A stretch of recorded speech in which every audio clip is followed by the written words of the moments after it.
Ini yang cukup sering ditanyakan atau menjadi sebuah problematika. Apakah itu? 1-3 November ini aku akan ngadain acara Fast Track Team Dynamics Advance di Jogja. Daftar sekarang yuk, tempat terbatas. Ditunggu ya.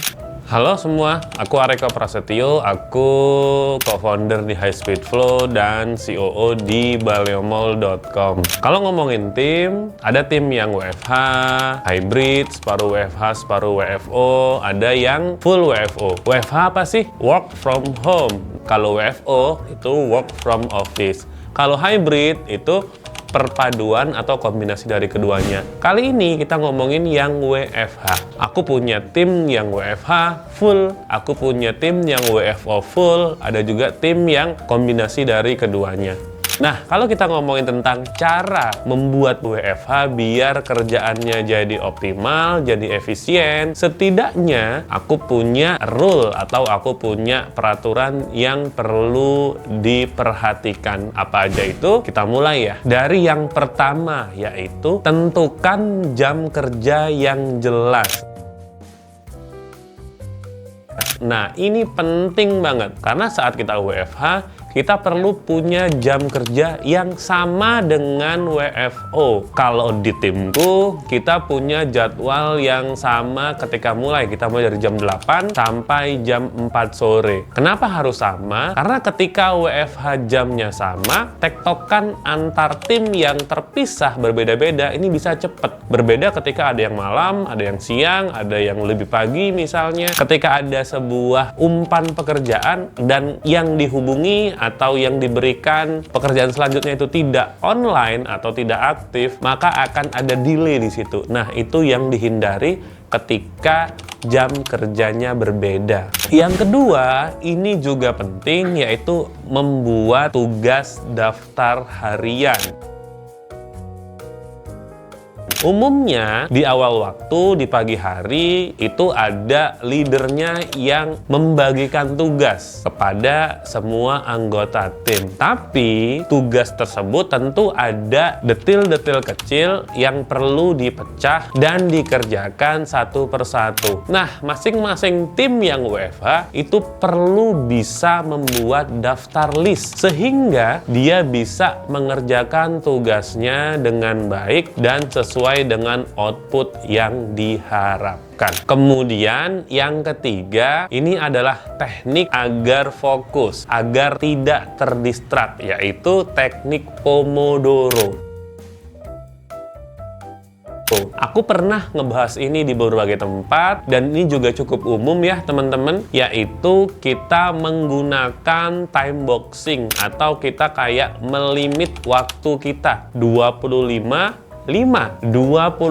kita fokus kerja, 5 menit kita break istirahat. Ini namanya Pomodoro time. Teman-teman perlu timer, teman-teman perlu alarm untuk melakukan proses ini. Ada juga aplikasi-aplikasi yang dapat membantu ya teman-teman buat melakukan Pomodoro time. Tanpa aplikasi pun teman-teman bisa menggunakan jam alarm secara manual. Aku lebih prefer pakai yang tidak menggunakan handphone, karena kalau pakai handphone kita malah ke distract dengan notifikasi di handphone. Jadi sebaiknya timer Pomodoro time-nya tidak di handphone. Yang keempat, karena di rumah teman-teman yang melakukan WFH perlu satu space khusus buat bekerja.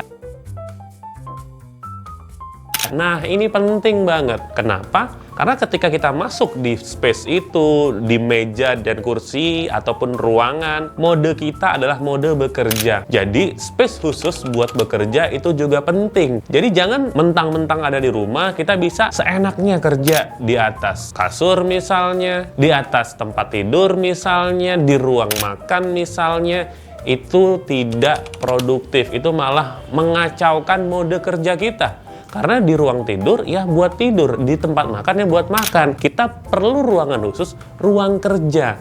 Dimana ketika kita WFH, kerja di rumah, fokus kita atau mode kita adalah bekerja. Yang kelima, ini yang cukup sering ditanyakan atau menjadi sebuah problematika. Apakah itu? Ya, kita perlu menetapkan batas antara kita dan keluarga di jam kerja.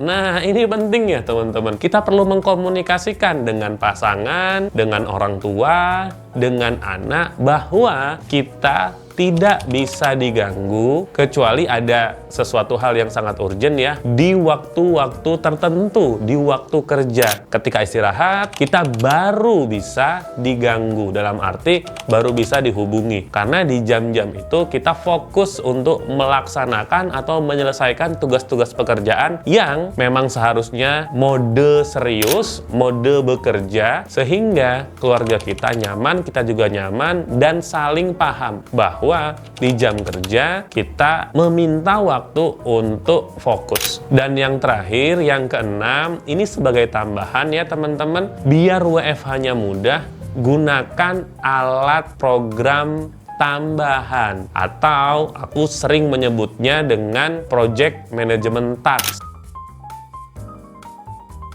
di mana kita bisa mengatur apa-apa tas yang sedang kita kerjakan, yang akan kita kerjakan, yang sedang dikerjakan, atau yang udah selesai. Juga termasuk untuk berkomunikasi dengan antar tim. Ini sangat memudahkan. Ini beda ya teman-teman dengan yang sebelumnya. To-do list harian kan dibuat. Nah, yang ini program tambahan untuk manajemen tas lebih ke proses bagaimana kita mengerjakan tas dan berkolaborasi dengan semua tim. Jika teman-teman sebagai leader ataupun sebagai owner yang punya tim yang WFH atau yang memiliki masalah ketika mengatur kinerja teman-teman yang WFH, working from home, aku bersama High Speed Flow kita punya acara Fast Track Team Dynamics Advance 3 hari. Kita bakal ngobrolin tentang bangun tim, tentang manajemen tim, tentang cutting cost, tentang KPI, sehingga teman-teman bisa menjalankan bisnis